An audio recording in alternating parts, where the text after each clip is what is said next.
Hello students, first video में हमने पढ़ा केमिकल रिएक्शन क्या होती है, उसको बैलेंस कैसे करते हैं। अब हम पढ़ेंगे types of chemical reaction. Chemical reaction various type की होती है। फर्स्ट है हमारी कॉम्बिनेशन रिएक्शन। कॉम्बिनेशन रिएक्शन क्या होगा? A chemical reaction in which two और मोर सब्सटेंस मीन्स एलिमेंट्स भी हो सकते हैं, कंपाउंड्स भी हो सकते हैं, combine to form a single substance is called a combination reaction. क्या होती है कॉम्बिनेशन रिएक्शन? जिसमें दो या दो से ज़्यादा सब्सटेंस आपस में कंबाइन होकर एक सिंगल सब्सटेंस फॉर्म करेंगे। जैसे हमने एक सब्सटेंस लिया ए, एक लिया बी, दोनों आपस में कंबाइन होकर बना देंगे एक प्रोडक्ट ए बी। इसके एग्जांपल हैं जैसे बर्निंग ऑफ कोल है। कोल, कार्बन को अगर हम ऑक्सीजन की प्रेजेंस में बर्न कर रहे हैं तो हमारे पास प्रोडक्ट आता है CO2, carbon dioxide gas. Second example है इसका formation of water. Hydrogen gas और ऑक्सीजन गैस आपस में अगर कंबाइन हो रही हैं तो वो यहाँ पे हमारे पास वाटर की फॉर्मेशन हो जाती है। सेकेंड रिएक्शन है हमारी डिकम्पोजिशन रिएक्शन। डिकम्पोजिशन रिएक्शन जैसे नेम ही सजेस्ट कर रहा है इसका, डिकम्पोज होना, टूटना। A chemical reaction in which a single compound decomposes into two और more simpler substance is called a decomposition reaction. ये एक ऐसी केमिकल रिएक्शन जिसमें एक सिंगल कंपाउंड डिकम्पोज हो जाए दो या दो से ज़्यादा सिंपलर सब्सटेंस में, उसको हम क्या कहेंगे? Decomposition reaction. जैसे हमारे पास एक सिंगल सब्सटेंस था ए हमारा टू सब्सटेंस में ब्रेक हो गया बी और सी। तो डिकम्पोजिशन रिएक्शन के भी फर्दर 3 टाइप्स होते हैं। फर्स्ट है thermal decomposition reaction, second electrolytic decomposition reaction and third one is photolysis decomposition reaction. तो फर्स्ट हम पढ़ते हैं थर्मल डिकम्पोजिशन रिएक्शन। इसका भी नाम ही मतलब इस रिएक्शन के नेम से ही सजेस्ट हो रहा है इसका meaning, thermal decomposition reaction. Thermal means heat, decomposition means break होना। कि ऐसी रिएक्शन जिसमें कंपाउंड हीट की प्रेजेंस में ब्रेक हो। When decomposition is carried out by heating, यानी कि जब डिकम्पोजिशन को हम हीट की प्रेजेंस में कैरी करेंगे तो वो हमारी रिएक्शन कहलाएगी थर्मल डिकम्पोजिशन रिएक्शन। जैसे हमने लिया कैल्शियम कार्बोनेट को अगर हम हीट कर रहे हैं तो हमारे पास कैल्शियम ऑक्साइड, जिसको हम क्विकलाइम बोलते हैं, और कार्बन डाइऑक्साइड गैस हमारी यहाँ से इवॉल्व हो जाती है। सेकेंड है इसका electrolytic decomposition reaction. Electrolytic decomposition reaction हमारी क्या होती है? When decomposition is carried out by passing electricity. जब डिकम्पोजिशन हमारा कंपाउंड का कैसे होगा? अगर हम कंपाउंड में क्या कर रहे हैं? इलेक्ट्रिसिटी पास कर रहे हैं।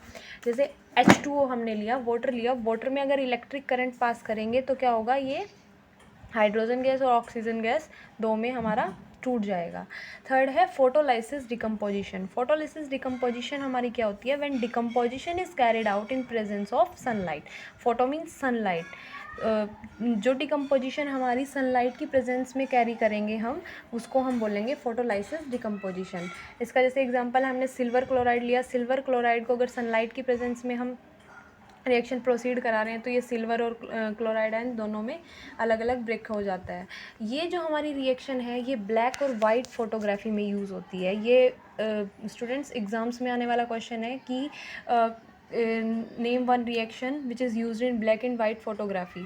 तो हमारी ये रिएक्शन जो है वो ब्लैक एंड वाइट फोटोग्राफी में हमारी यूज़ होती है। यहाँ पे जो Cl है, हेलोजन ग्रुप हम कोई भी ले सकते हैं, ब्रोमीन भी ले सकते हैं, फ्लोरीन ले सकते हैं, कुछ भी ले सकते हैं, ठीक है। थर्ड है हमारी डिस्प्लेसमेंट रिएक्शन। डिस्प्लेसमेंट रिएक्शन क्या होती है? The reaction in which more reactive element displaces less reactive element from its solution.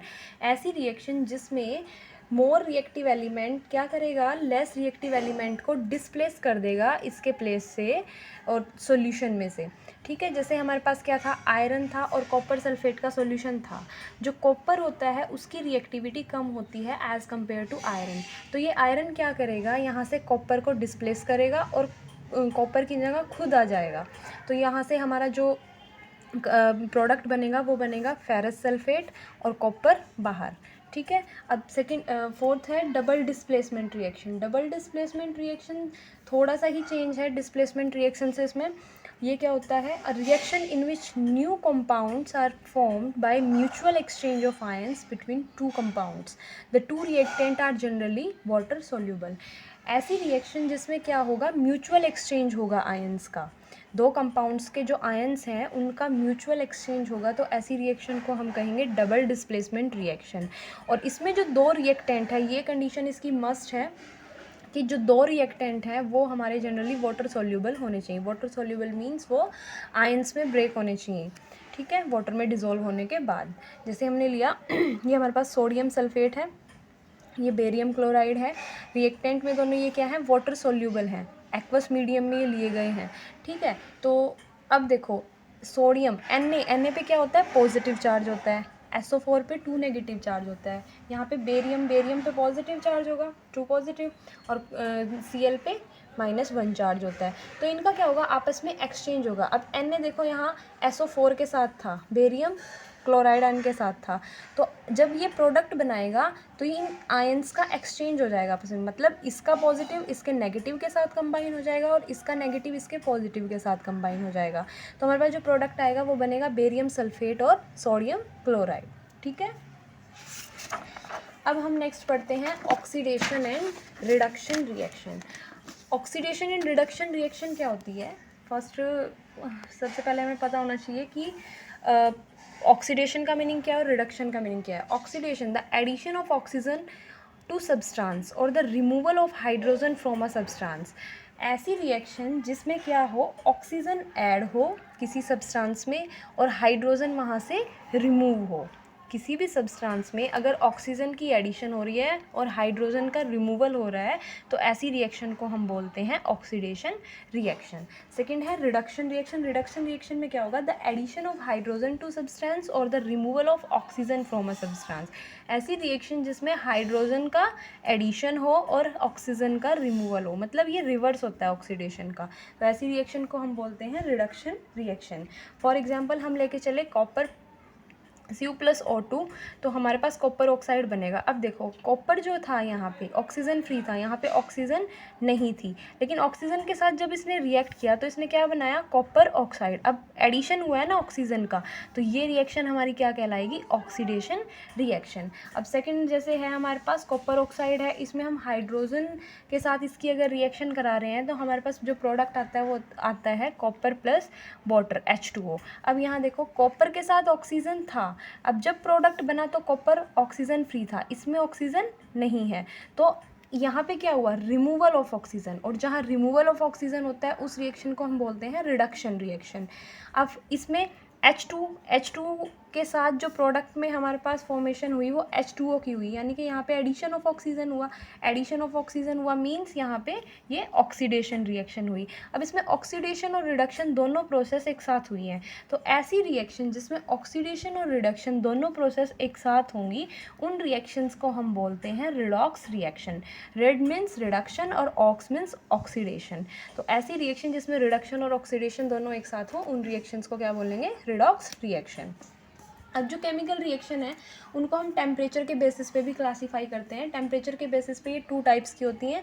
First one is exothermic reaction and second one is endothermic reaction. Exothermic reaction में क्या होता है, एक्सो means होता है heat का रिलीज होना और एंडो मीन्स होता है हीट को एब्जॉर्ब करना। एक्सोथर्मिक रिएक्शन में क्या होगा, reaction in which heat is released along with the formation of product. ऐसी रिएक्शन जहाँ पे प्रोडक्ट की जब फॉर्मेशन होगी, प्रोडक्ट की फॉर्मेशन के साथ साथ वहाँ पे हीट भी रिलीज होगी, तो उन रिएक्शंस को हम क्या कहेंगे, एक्सोथर्मिक रिएक्शन। इसका बहुत अच्छा एग्जांपल है बर्निंग ऑफ नेचुरल गैस।